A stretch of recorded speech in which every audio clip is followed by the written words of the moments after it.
Welcome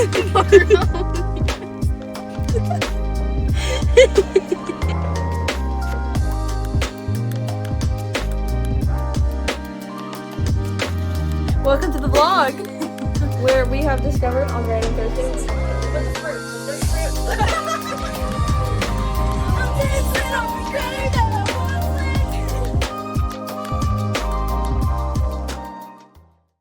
This is so much more chaotic. 2, 1. Welcome back!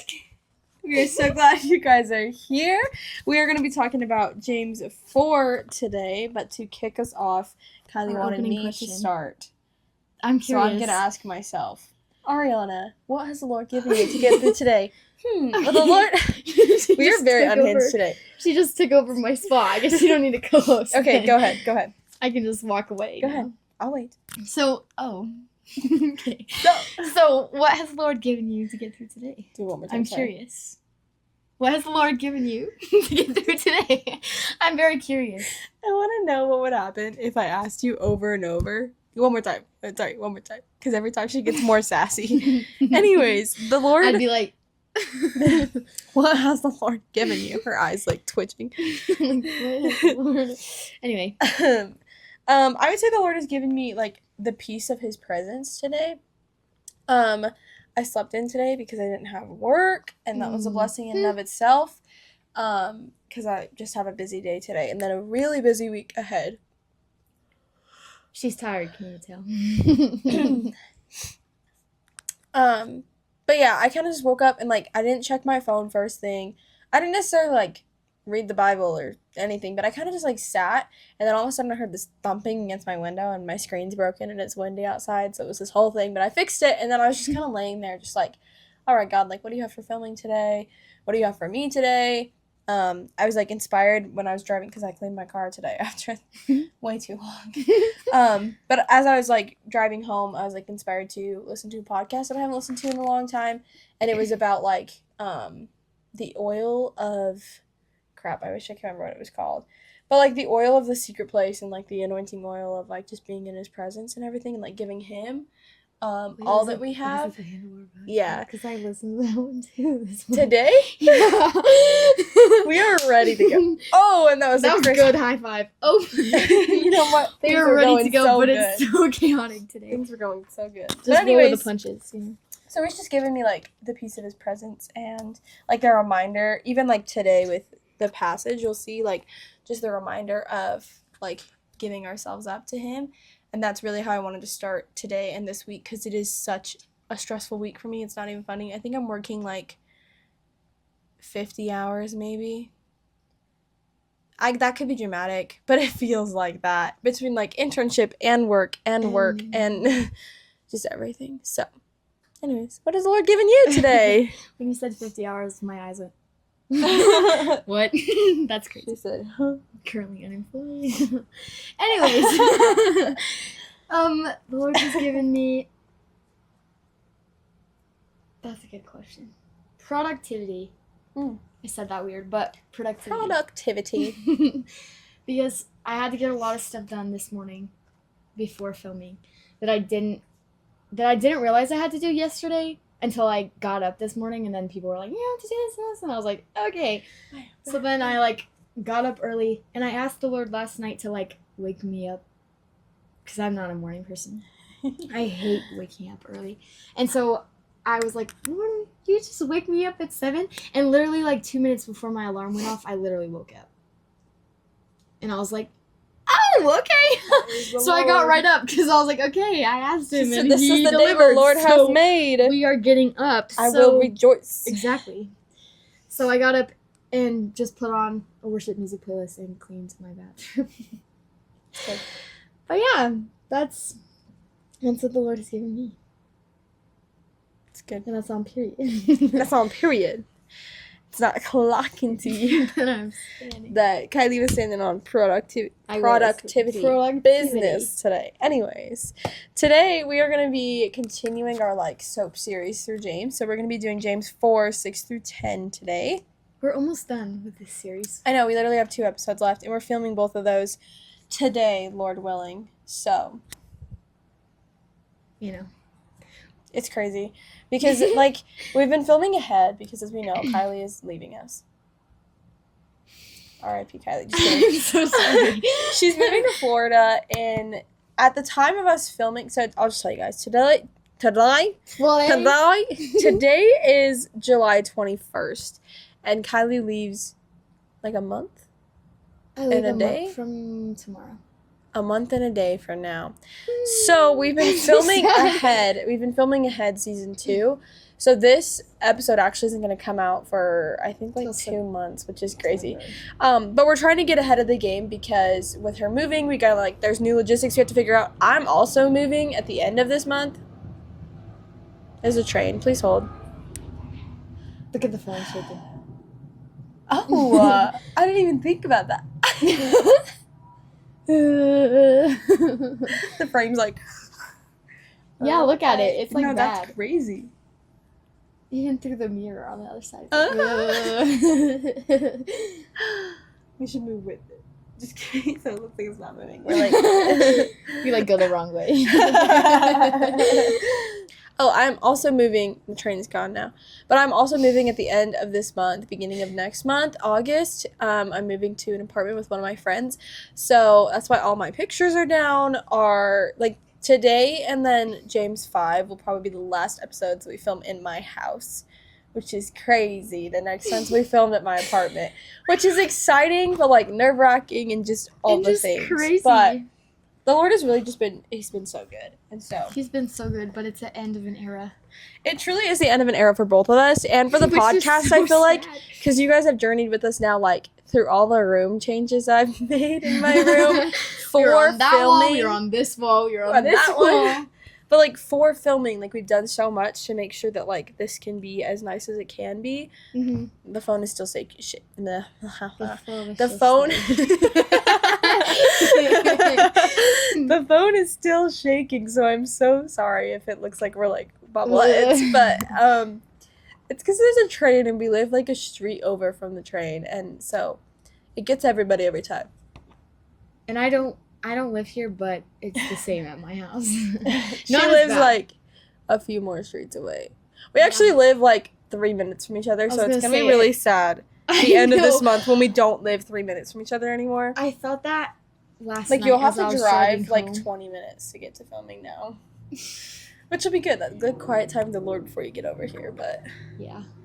Anyways, today we're gonna be 3 minutes is gonna be missed. Yeah. But it's okay. We'll never live because like the Lord is just so good. I mean, how do we know? Maybe we'll get married and we'll move into complexes right next to each other. Have you seen those? Like what? Maybe we'll get married. No. Okay. Have you seen I don't know if I've sent you the post, but they're the posts that are like 2 houses and then like in between them is like a Chipotle and like a swig or something. And it's like this is us in our future with our husbands. That's what we need. That's what we need. I fear. Hey, I'll already have like beach house down in Florida probably. That's the goal. I don't want to live in Florida though, so. No, then we could just vacation. Let's move to, I don't know, what's something unhinged? Vacation. Let's move to like Virginia.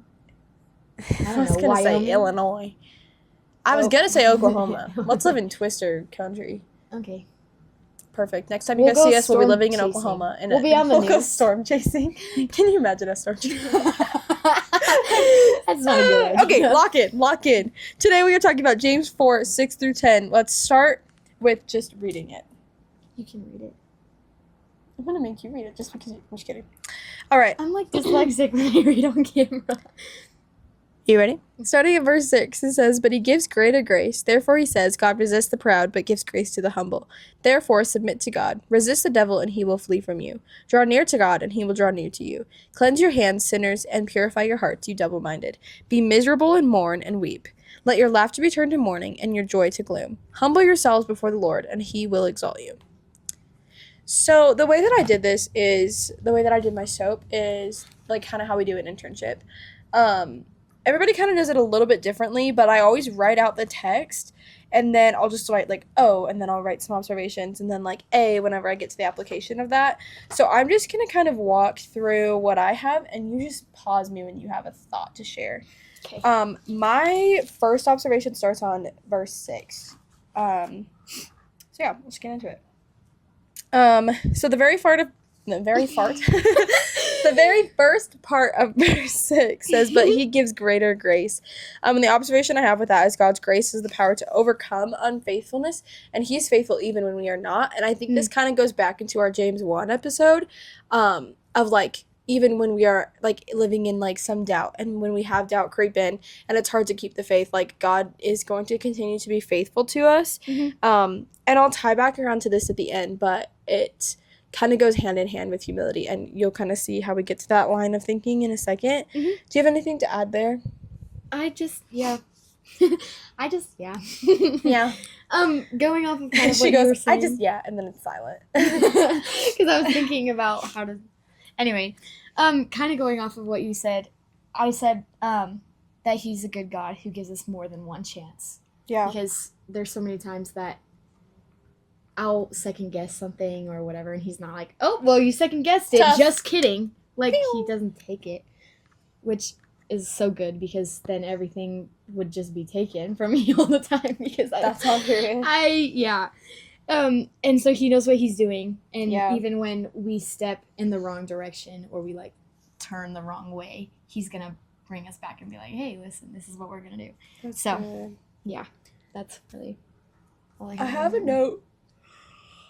I have a note in my Bible, and I know that this was not my thoughts, but I didn't write down whose thoughts it was. But it says, observe how weak we are, how strong he is, how proud we are, how condescending he is, how erring we are, and how infallible he is. In us there is only ill, and in him there's only good, yet he still extends us grace. And I think that kind of just like wraps your point too, of like, no matter what we do, he's still going to give us grace upon grace upon grace. Yeah. And where would we be without that? Like, whoa. My next little thought is on God resists the proud, but gives grace to the humble.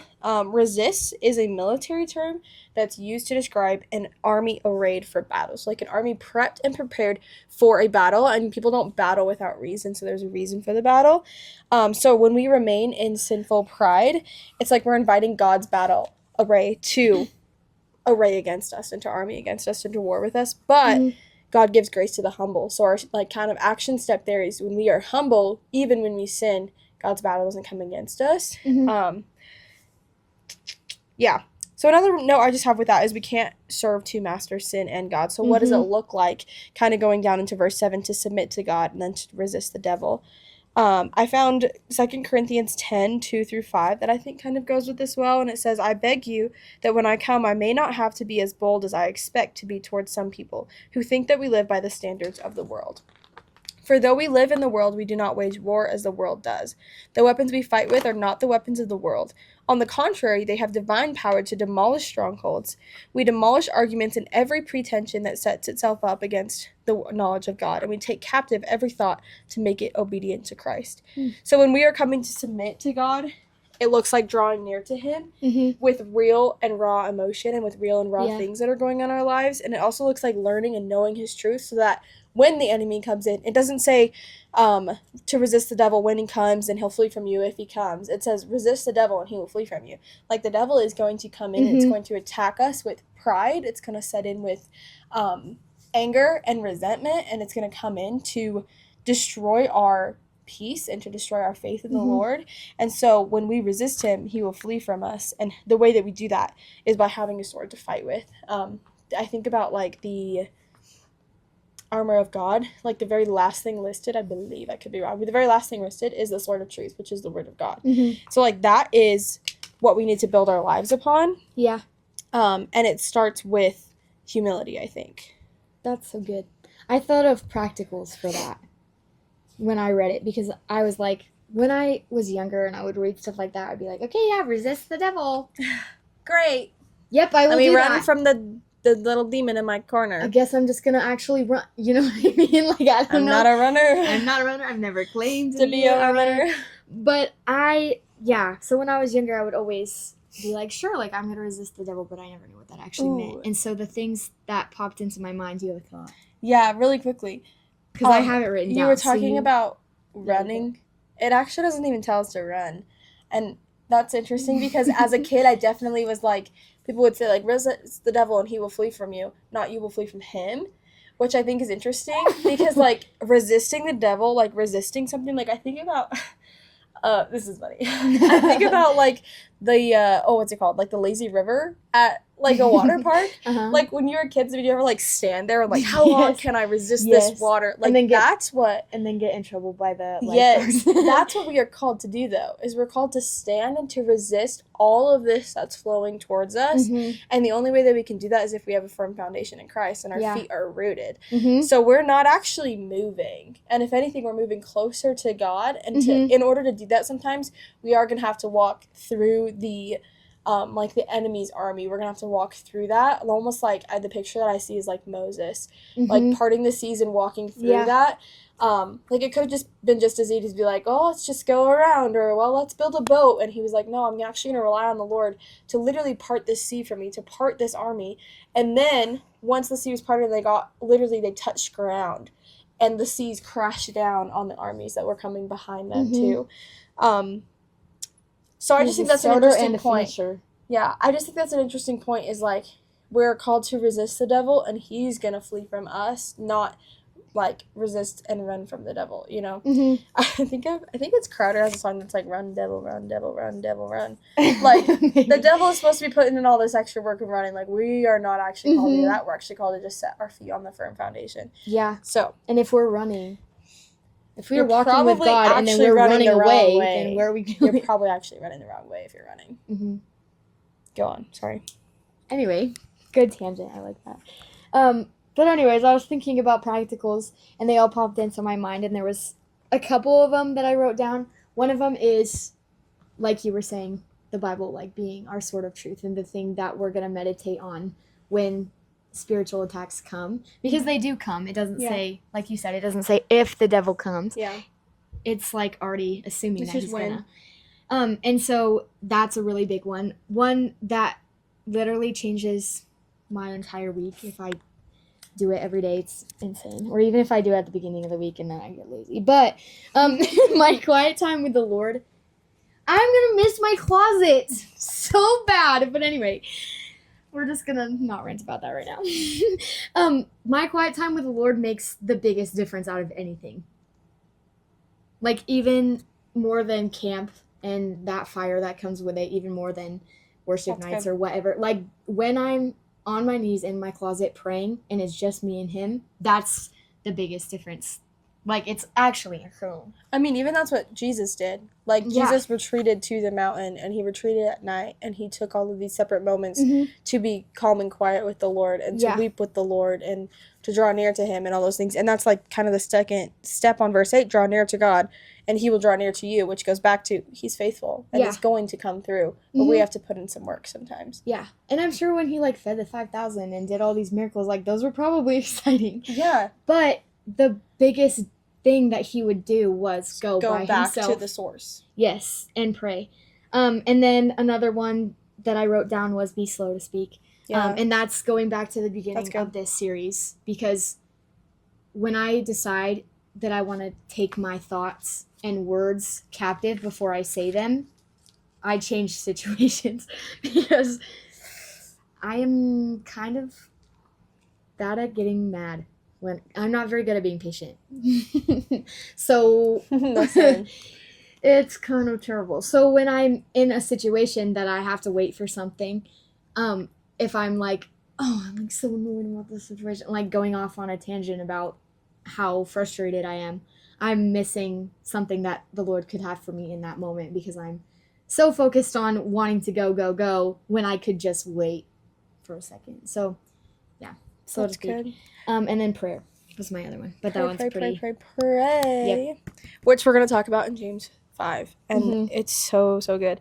I glanced at your thing and saw James 1:19. Yeah. It says, "My dear brothers and sisters, understand this. Everyone should be quick to listen, slow to speak, and slow to anger. For human anger does not accomplish God's righteousness. Therefore, ridding yourself of all moral filth and the evil that is so prevalent, humbly receive the implanted word, which is able to save your souls." Literally, this exact thing we were just saying. Yeah. Humble, like humility, and then receiving the implanted word, which is going to save our souls. Like, we cannot save ourselves of our own actions. Yeah. We can't even save ourselves by resisting the devil. We have to be set on the word of the Lord. And how are we going to know this if we're not spending quiet time and praying and hearing his voice? like, I think those three things that you said play so hand in hand. Kind of going on that, like, thought of humility, something that I noticed on the application side is a consistent thought throughout these verses is the position and the power of humility. Submitting to God carries this idea that I have to humble myself down to somebody who is stronger, who is smarter, who is more powerful, who is more sovereign, and who is more able and capable than I am. I have to bring myself down to that place, like we were talking about in James 1. I have to bring myself down to give room for somebody to step into that position above myself.